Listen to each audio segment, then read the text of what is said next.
Bueno, les comento que he decidido hacer videos para conmemorar la vida y la obra de pensadores colombianos significativos del siglo pasado.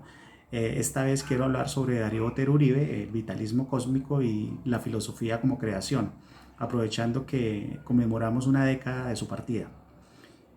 Conocí a Darío Botero Uribe en la Facultad de Derecho y Ciencias Políticas de la Universidad Nacional de Colombia por allá en el año 2001. Se puede decir que ingresé a uno de sus cursos por mera curiosidad, pues durante el semestre había visto en la librería de la universidad muchos libros suyos. Era como una especie de contaminación visual, ya que el profesor Botero era bastante productivo.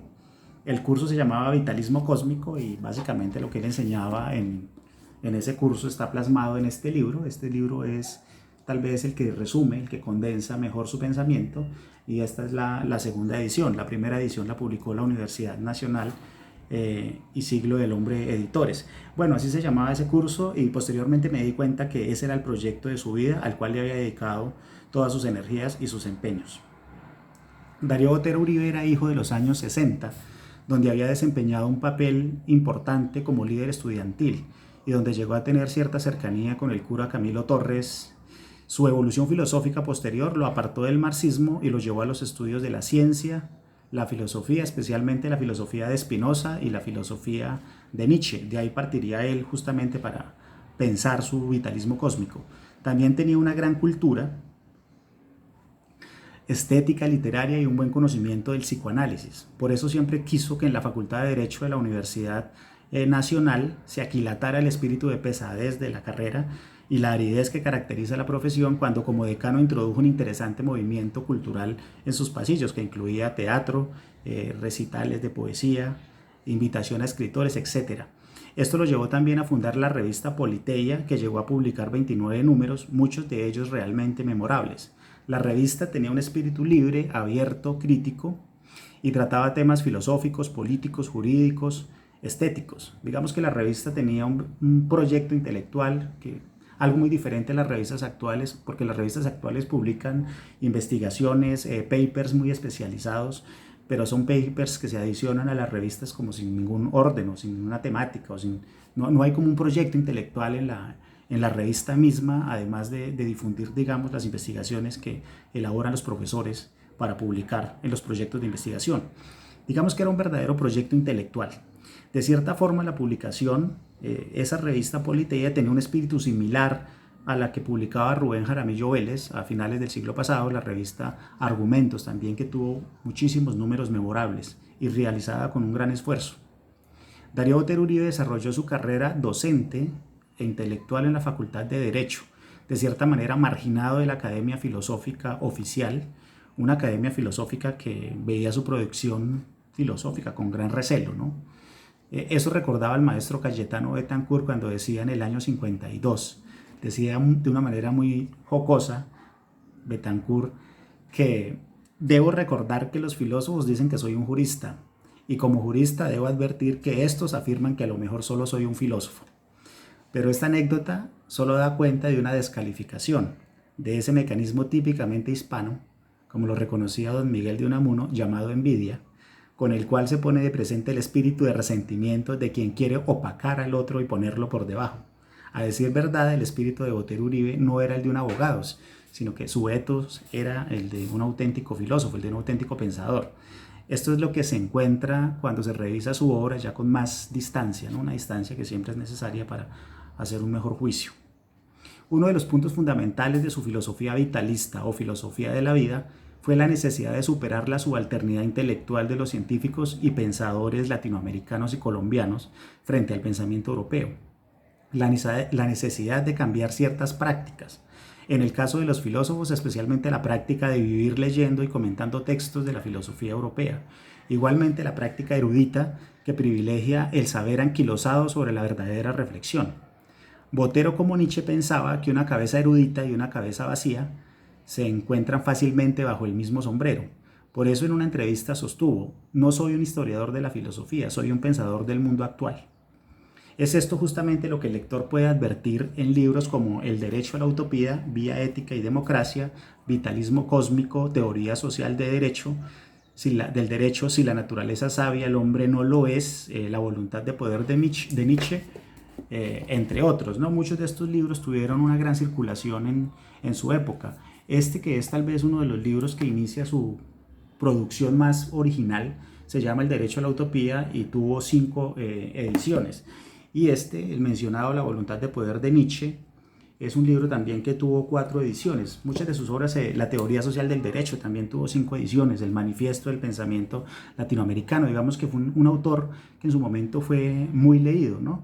Es una cuestión muy curiosa porque como Estanislao Zuleta, son autores muy criticados por la Academia Oficial, pero muy reconocidos y muy leídos por, eh, por, los, por los colombianos, por los estudiantes, por los demás profesores de colegio, y a eso se debe la gran difusión de su obra. Diga, mucho más leídos que los autores canónicos y que los filósofos propiamente profesionales que trabajan en una facultad de filosofía como tal.